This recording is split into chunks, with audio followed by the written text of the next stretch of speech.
पूरे बिजनेस किए तो सब मेंटलों को हैंडल कर लेते हैं। अरे मेंटल हमें देख के मेंटल सही हो जाते हैं। हॉस्पिटल में हमारे पास आते हैं, बोला नहीं डॉक्टर साहब काम सही हो गए, देखते हैं हमारे। अरे बिल्कुल, बहुत बढ़िया।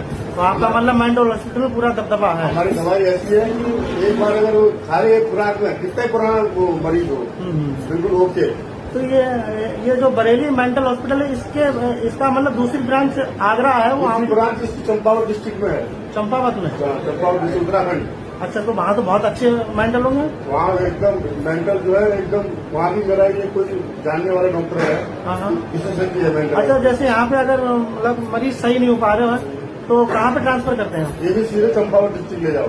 अच्छा, चंपावत मतलब वहाँ पे सही हो जाता है? वहाँ बिल्कुल एकदम ओके है। बाहर भी ताजी हवा हो लगेगी ना। चीफ साहब, बहुत बहुत धन्यवाद आपका इंटरव्यू देने के लिए और मेंटल हॉस्पिटल में जानकारी देने के लिए। नमस्कार।